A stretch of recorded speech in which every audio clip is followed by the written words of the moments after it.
Welcome, Mad Prophets of the Airwaves, to Geek Salad's Retro Movie Reviews from the Geek Salad Podcast. I'm Andy. And I'm as mad as hell, and I'm not going to take it anymore. And tonight, we are going to continue with our look at Best Oscar, Best Picture Also Rans. This time, we're going to the 1970s, and we are going to be talking about Network. Now, yes. The 1976 awards season was really, this was a tough year. 75 and 76 are considered two of the greatest years for the Best Picture picks that they had done. Yeah, I believe it. If you look at the nominees, you had in this case, I'm probably going to have to pull this up just to make my life. I got it right here too. You got it there, okay. Yeah. So we have Rocky, which was the eventual winner. Yeah. Network, which we're talking about tonight. All the President's Men. Paths of Glory. Bound for Glory, which is a movie about Woody Guthrie. It sounds like a war film, but it's a Woody Guthrie film. And what was the other one? Taxi Driver. That's right. Are you talking to me? Are you talking to me? Yeah. It's incredible what a stacked year this was. And so it was just kind of inevitable somebody was going to feel a little burnt on whoever was going to win. Interestingly enough, both Network and All the President's Men took 4 Oscars. And outside of picture and director, Network not only took home 3 of those 4 acting awards, with the sole exception being Jason Robards, who won for All the President's Men supporting. There were 2 Best Actor nominations. I gotcha. There were 2 Best Actor nominations for Network. For both Peter Finch, who was not the first posthumous nomination, but the first posthumous win. Spencer Tracy. Look, guess who's coming to dinner? I did my research because I just picked up from the library Mad as Hell. The Making of Network. I'm dying to read this book. But William Holden was also nominated for Best Actor. Yeah. So huge effect. Plus, it won Best Original Screenplay for Paddy Chayefsky, who I think is still the only screenwriter to win 3 solo Oscars for screenwriting. So and if you've ever heard speeches from Paddy Chayefsky, you could see where the dialogue, where the tone of Network comes from, because Paddy Chayefsky didn't put up with any bullshit, especially because Vanessa Redgrave was protesting. I don't remember if she was protesting Israel or something like that. But she had referred to people as Zionist hoodlums, and Paddy Chayefsky pretty much, not by name, but chastised her as he was winning his Oscar, saying this is not the place to take these political conversations. Kind of professional as I expect about this street. Yeah. Kurt, I love this movie. I truly love this movie. It is one of those movies I had heard about. I watched it in college, and I was just like, this is like, for me, as an aspiring filmmaker in college, just that third eye opening, like, oh.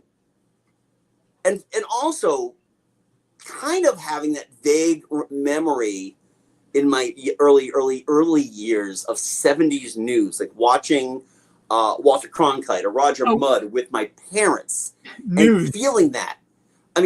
I know it's going to sound stupid for me to say that this movie is unapologetically mid-70s because they couldn't help it. It's a modern movie that takes place in 1975. But it is so. Yeah. I'm glad you clarified 70s news because for a second there I thought you said 70s nudes. Oh yeah, no.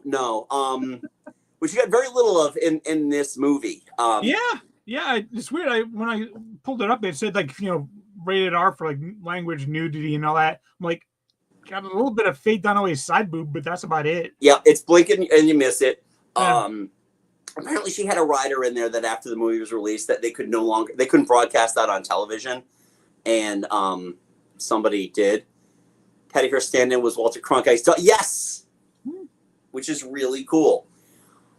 What I love about this movie, before we even get into the plot, is the fact that they were not only they were kind of like making fictionalized versions of things that were going on at the time, but they were also referencing the real things that they were also making fictionalized things of. There was an heiress that is kidnapped and held hostage, but Patty Hearst's name comes up a bunch of times. Mm-hmm.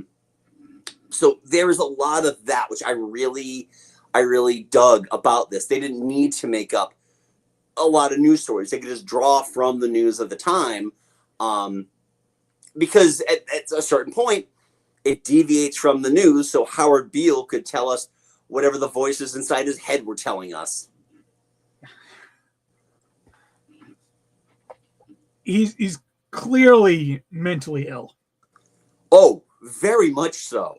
And, he had a stroke. I'm convinced what happened was he had a stroke. Oh, that time when he was laying in bed there? I think so, because when he gets up and he puts on his raincoat, he doesn't even bother to take his pajamas off. He's wearing his slippers, and he walks out into the rain. I guarantee he had a mild stroke that just set something off in his brain. Yeah, and I wonder if that's why he keeps passing out at the end of every single one of his episodes. That could be it. I don't want to venture to guess that they might have also written in at some point and then just discarded it. Heart issues, because that is what killed Peter Finch. He had a massive heart attack a month before the Oscar nominations were announced. Yeah.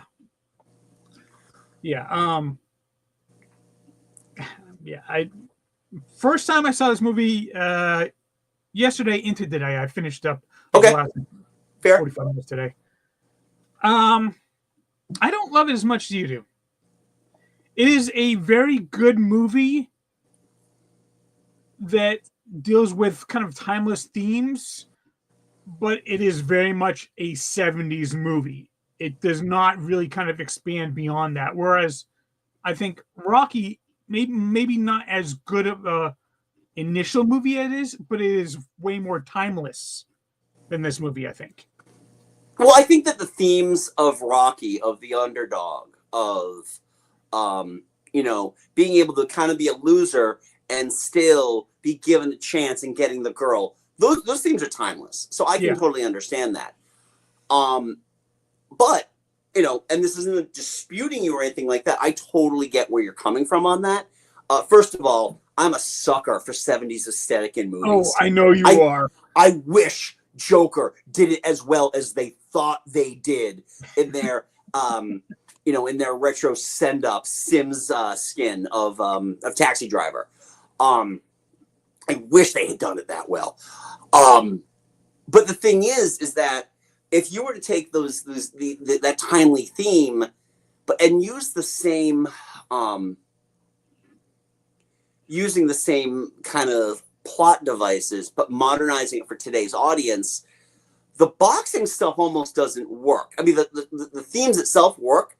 Boxing will not work because, first of all, boxing's a dead sport. I don't care what you tell me. Boxing is a dead sport. It is.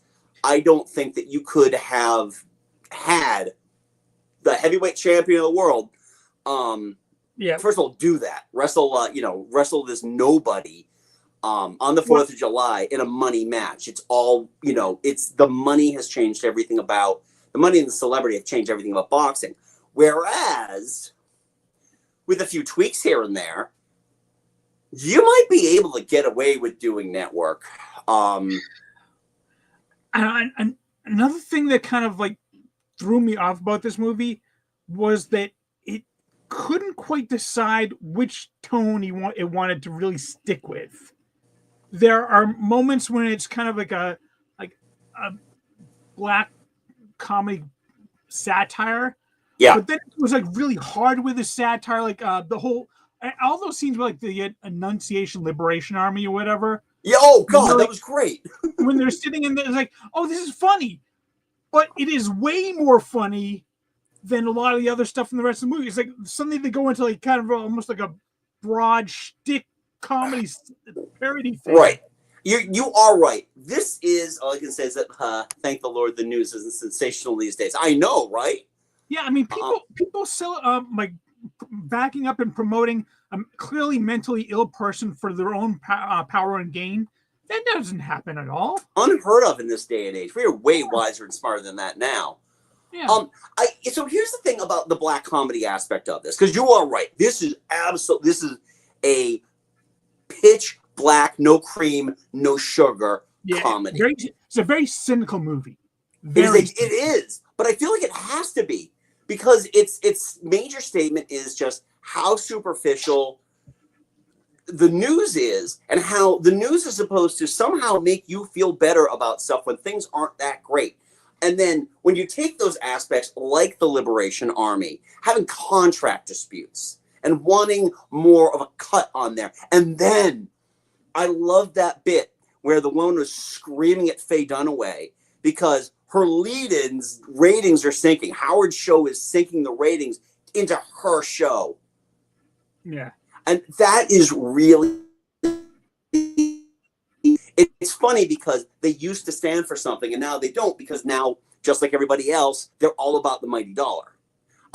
So I could see, tonally, I didn't like feel the inertia of those swings as you did. I definitely can see what you're talking about here. The movie does also kind of take a switch after they're at that broadcaster's dinner. And Howard's on the air bemoaning the giant deal that they made with Saudi Arabia. And every now and then it goes to Schumacher and what's Faye Dunaway's character? Oh God, why can't I remember? Diane. Pull it up right now. It goes to like their like romance problems, and I'm like, okay, now it's suddenly became a melodrama. There's no black comedy satire to this. It's just like a melodrama part that that's there to build out the story some more. I think both of the characters are well written, but it's just totally, it's like boom, suddenly back, and then we're back. Right. Well, I think a lot of that is because the other thing that doesn't happen anymore, giant corporations owning our media.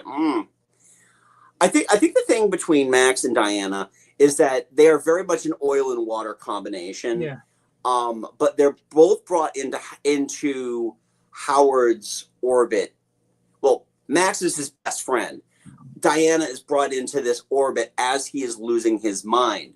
And I think it's there to illustrate how a good man, who I'll get into in a second about some of his character work, how a good man, a family man, can see a corporate woman who has she's incapable of being a human being.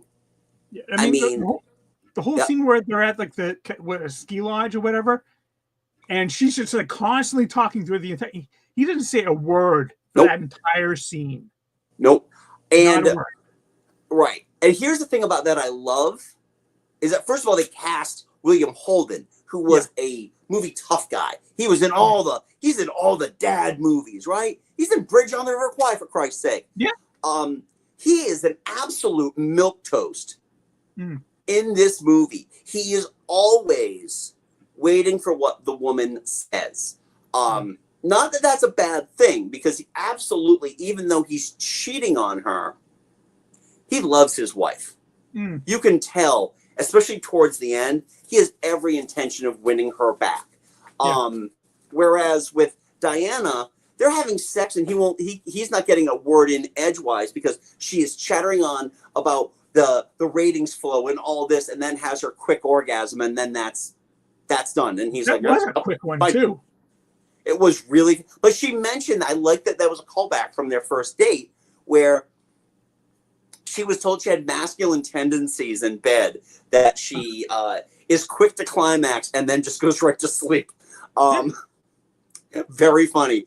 But just the fact that they have the typical Hollywood tough guy just playing this guy who is just, every scene is him with one hand in his pocket and just looking at the madness that is unfolding around him. I mean, Lisa Faye Dunaway's just, that she's unfeeling, and that he's kind of putting this in terms that she understands, in terms of making it a TV plot. I love that about the character. Let's switch over for a second to talk about the supporting actors, because first of all, Ned Beatty, I mean, if it weren't for Jason goddamn Robards, who, by the way, would win an Oscar the next year as well. He's one of the few back-to-back Oscar winners. I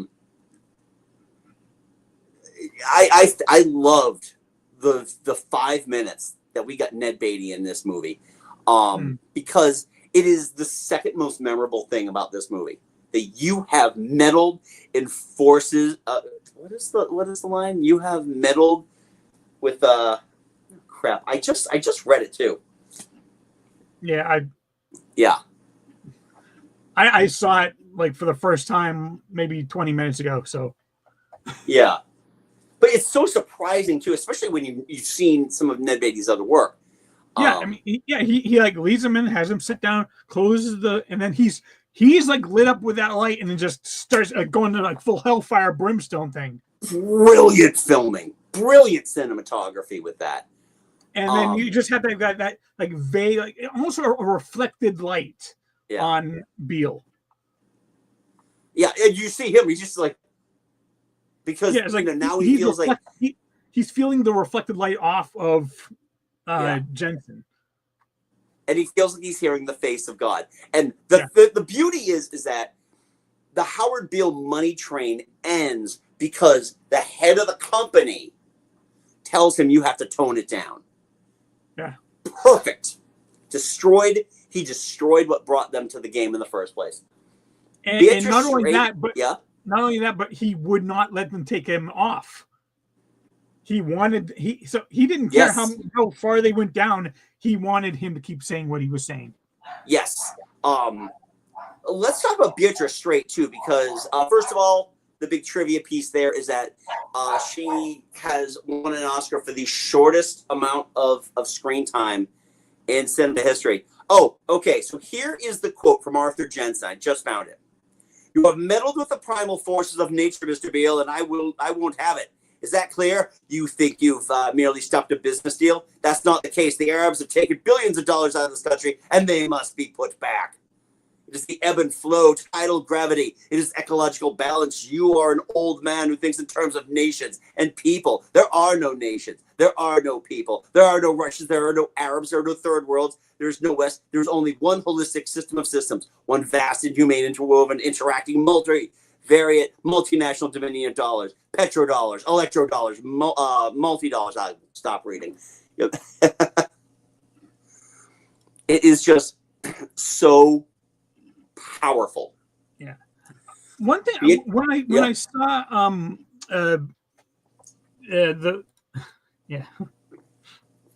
Thank you. I mean when I saw Beatrice Straight, I was like, I know I've seen her. I've seen her recently. Clicked on her link. Oh yeah, she was Poltergeist. Poltergeist, yes. Yep. She gives what could be considered probably one of the most human performances in the history of cinema. There was nothing flashy about it. There was nothing over dramatic, over acty. I felt like she read the script. She's like, I will just pretend my husband is leaving me, and went with that. It is so just meat and potatoes. It's a meat and potatoes performance. Legitimately earned that Oscar as well. I thought she was fantastic in this movie. Even though after Max leaves her, you never see her again. She was really, really good. Honestly, I mean, she was in and out of the movie so fast I barely knew that she was there. It was a great scene, don't get me wrong, but I'm like, that won her the Academy Award? Yep. And honestly, it mattered at the time. Look at the scene where he tells her about his favorite, gives me chills. Yeah. It really stuck with audiences. at the time. I don't think a scene like a performance like that would have won today. No. But it definitely, she didn't win in category fraud. That's for certain. That was a supporting part. Yeah. Oh yeah, absolutely. Yeah. Yeah. Yeah. It's just, it's a really fine movie. That's just really a product of its time. It is far more cynical than vast majority of movies these days, and far more cynical than any movie that would win an Academy Award, I think. And you got me thinking about that now. You might be right. Most movies that at least win Academy Awards, they can have some cynicism in them, but I think at the end of the day, they're generally a little bit more uplifting. I feel like in terms of black comedy, in terms of satire, especially something with the amount of dripping cynicism of something like this movie, it's taking a cynical edge throughout, and ridiculous things happen. But I don't feel like this movie versus more modern black comedies is really doing the, oh, do you see what we did there? Do you see what we did there? Are you getting the message now? I feel like with a lot of social, especially with social commentary, I kind of feel like somebody turned off the subtlety button. They like put a big piece of duct tape on there and said, do not push, in modern movies. I feel like a lot of this, the parody of the news organizations is very subtle. I feel like had I not known any better, and if I had just been, a fly on the wall on these things, it would have felt like the regular goings-on of a real news studio. The only other movie I can think of that really gives that is James L. Brooks's Broadcast News. Very different style. Oh, one of Albert Brooks's greatest performances ever. I don't know the ending though. I mean, like definitely product of the 70s, because there's a live murder on national TV nowadays. Oh yeah, the FBI, the FCC, everybody's getting involved. It doesn't matter how black comedy this is. This is not sweeping under the rug, especially if people that did the murder have a broadcast show that was following up the show that they were on that killed the person on it. Right. I mean, usually with stuff like that, because there were just two guys that did it, and even though they claimed responsibility for the murder, those two guys are probably going to be the ones taking the fall for everything and not. Well, I mean, they even say that Ahmed Khan escaped. Yeah. From police. So really, it's just that one guy, the one white guy, that's taking the fall for that. Yeah. The 70s were a simpler time. Going back to like the 70s of it all, and like, first of all, the music. The only music in this movie is the show music. That's actually something that every time I heard that, like that kind of the main theme that kind of plays repeatedly, I'm like, this is Great Muppet Caper, starring everybody. That is the Great Muppet Caper. I love the spinning sets, by the way, when they're showing all the people during the Howard Beale News Hour, and they're just like doing the spinning sets. That is what takes me back to watching those old news broadcasts. Not just all old news broadcasts, like the Match Game. Yeah, when they would spin the whole thing around.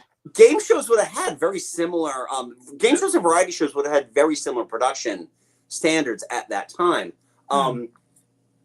Interestingly enough, you'd mentioned, Howard getting killed on air.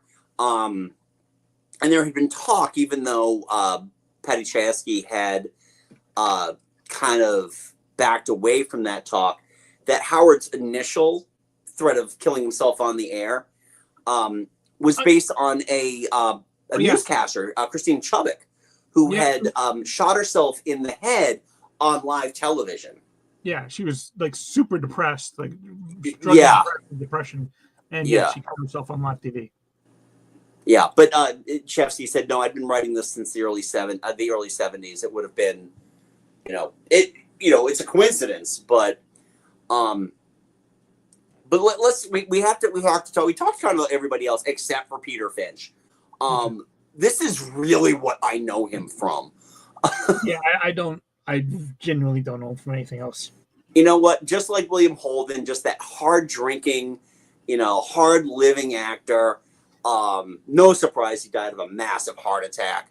But Yeah.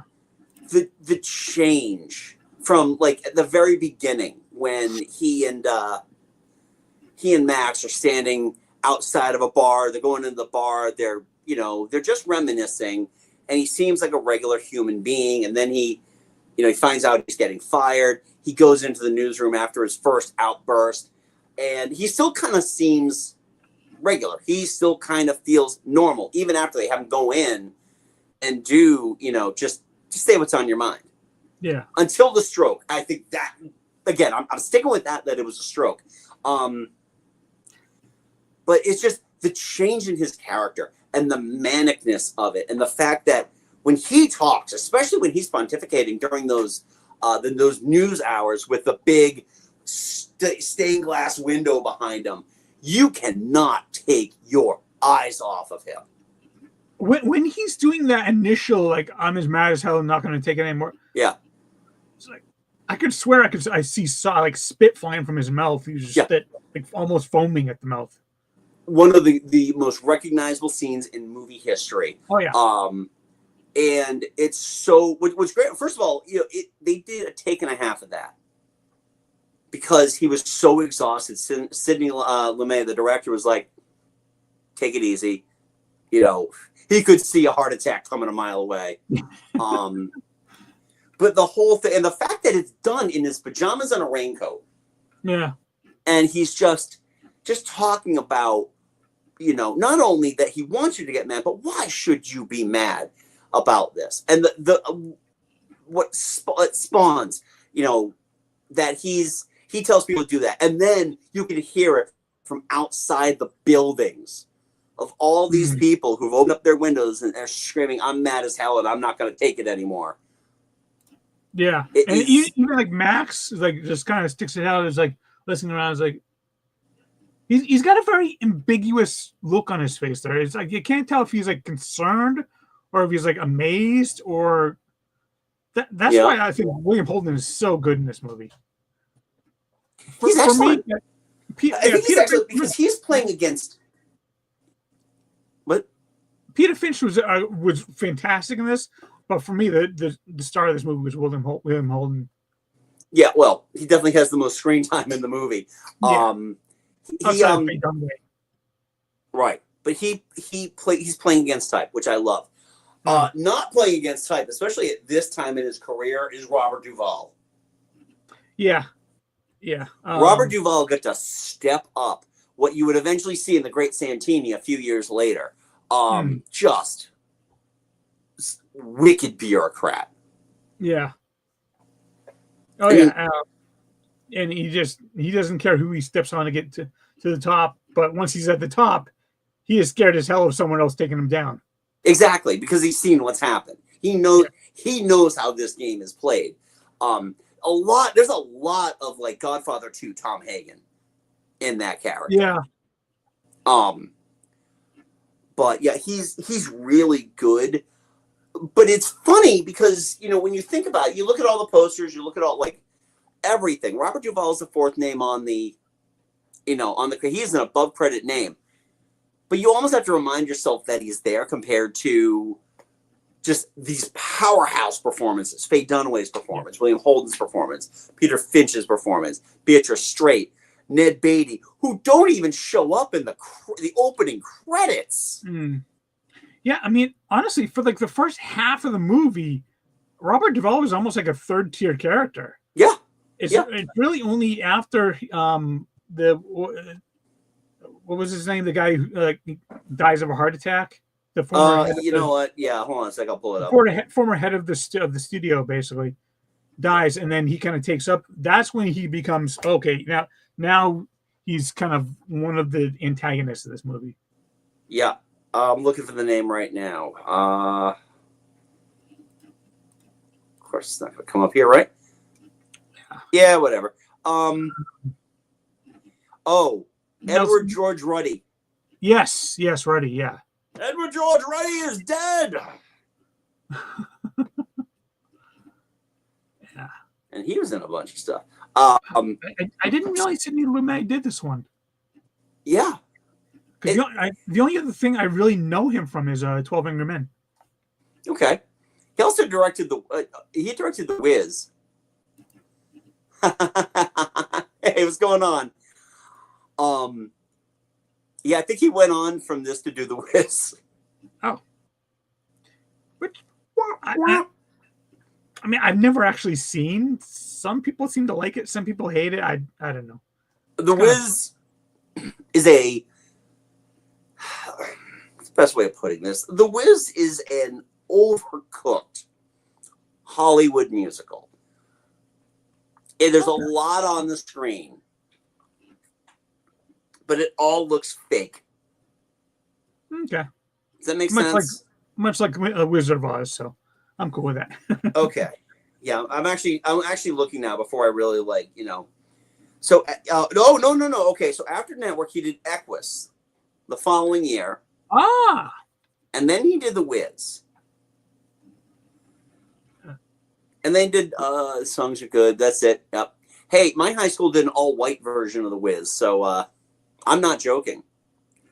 Comedian Christian Finnegan played our Cowardly Lion. Okay, so he actually is. Yes, it is. Lumet also directed Death Trap, which is an interesting movie. The Verdict. Great movie. And then from there, you can kind of see the ebbs and flows of his career. A lot of stuff that really just looks like it would have been direct to DVD. Sounds like he works best when he's got like a real powerhouse of a star behind him. The guy had pull in the 70s. Yeah. He really did. And that's the thing about a lot of the filmmakers in the 1970s is that they were doing their best work then because I felt like they had more freedom. And we just talked about this, it's the unapologetically 70s movie. You know when you're watching a 70s movie. Oh yeah. And then you see the director is like, of course. Yeah. I mean, this one, it felt like it was filmed on the same film stock as what was that Gene Hackman movie we watched last year? Gene Hackman, Roy Scheider. The French Connection. Thank you. Yes, this felt like it was filmed on the same film stock as the French Connection. Oh yeah, exactly. Friedkin, another guy. Unfortunately for Friedkin, could never get out of the 70s. But well, unfortunately or fortunately, given some of the stories we've heard. That too. The morning after. Oh, yeah. Actors, directors. That's who these guys are. It's when it was better. Okay, The Morning After. That was Jane Fonda. Yeah, it was Jane Fonda. Took me a second to remember. But yeah, no, you're right. There are a ton. There were at this era the actors, directors, and Lumet found this group of actors that really worked out well for this part, for this movie. And obviously I love this movie a little more than, Mike, who tolerated, maybe even liked it. Hopefully. It is a good movie. It's just a very good 70s movie. Yeah. It is a movie now, Mike, though, that you can check off your list because it is one of those, in the big book of the 500 movies you need to watch before you die, you've watched one of them. Yeah, I mean, before I'd seen it, I was like, I know I'm as mad as hell, and I can't, and I don't want to take. I'm not gonna take it anymore. Oh, I genuinely thought that was like near the end of the movie, and not halfway through. Yeah, and honestly, beyond, I didn't know Robert Duvall was in this movie. I didn't know William Holden was in this movie. I didn't know Faye Dunaway was in this Yep. movie. All I knew was I'm mad as hell. I'm not going to take it anymore. That's it. Yep. So now I know, Yeah. and now I don't need to see it again. When I was watching this movie, I was actually shocked by how far into the movie the I'm Mad as Hell is. I always thought it was in the first half hour. It's right around the hour mark. But to me, at least, just the way I was watching this movie, it really did move. I felt like it really moved, especially after the I'm Mad as Hell. You're waiting for that. You're waiting for that da da da da, and then once that moment happens, then the rest of the movie kind of starts clicking into place. For me, I even texted you this. The first half, it feels like it's really, really rushing through a lot of stuff. Right. And that's mainly because you didn't realize where it was going. Yeah. Well, but I mean, beyond that, like they're listening, like, oh, it's got like this much, this amount of share, and this, and it's like they're throwing out a whole bunch of different like TV network terms that I have no fucking clue what they're saying, what they're talking about. Even at the very end when they're talking about killing Howard, they're like throwing out all these numbers. I'm like, okay, they have to kill Howard because network bad, ratings going down. It's how the network dehumanizes you, because they are sitting in a committee taking a vote as to whether or not a man needs to die. And that final line of the movie, this was the story of Howard Beale, the first man known to be killed for having lousy ratings. Yeah, the narration also is like, it's like, hey, did you miss that this is a kind of a satire comedy? Here's narration to prove it. Well, did you notice that throughout the entire narration, it's only about Howard? The narration doesn't come up with anybody else. It's just telling Howard's story. Oh, I didn't notice that. Yeah. Obviously, and that works. It works because in this crazy movie about all these crazy people doing crazy things in the name of the network, Howard Beale gets a narration. Howard Beale's story gets to be told. This is probably the most analytical I think I've ever gotten about any movie in the 6+ years you and I have been doing this. So, I mean, this is a 5-star movie for me. I love this movie. Yeah, it's probably a 3-star movie for me. And that's fair. That's fair. It plus it's just like subject matter, just not really my forte. Right. No fault, just not really my kind of movie. Yep. Well then. Well, we've got plenty more to talk about in the weeks to come before you go on vacation, right? Yes. Last week of February, I will not be here. Okay. But, so we're going to have some conversations about some more as we're going through the decades. This was our 70s hit. So we are going to be talking about an Oscar Best Picture also ran from the 80s coming up next week. I'm not sure if we'll get around to the 90s. If not, we'll do when you get back, because we got a good one from the 90s. We will. We've got just pulling up the calendar here. Yep. Yeah, we can pull in as long as we can stick to Tuesdays. We've got 2 more weeks to go. So all right, cool.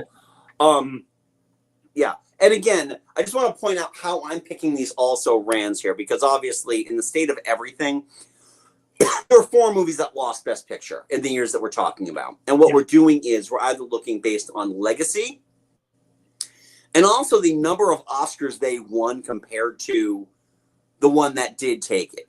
My choices here could have been All the President's Men or Network. Obviously, I wanted to talk about Network. Network took 3 of the acting awards. Yeah.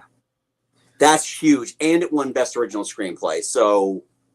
But I mean, it kind of had to be the one we picked. Yeah, but like I said, it is a great movie for the 70s. But if you just look at kind of staying power and it's just kind of more transcending time, I think Rocky is. If you take like a Gen Xer and have them watch Network and Rocky, I think most of them are going to prefer Rocky personally. Right, and again, it's because the themes are timeless. Yeah. Or something like that. And unfortunately, this is the kind of movie where people don't talk about it anymore. I kind of wish that they did.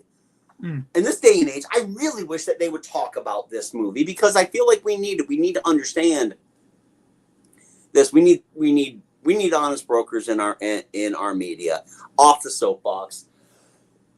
So anyway, I again love this movie. Thank you, Mike, for giving it a try for me. Oh, we got another a little easier. It is. It is definitely easier. Absolutely. If you flip it around, oh look, it's on TNT. Oh, he's running up steps. Howard Beale never ran up steps.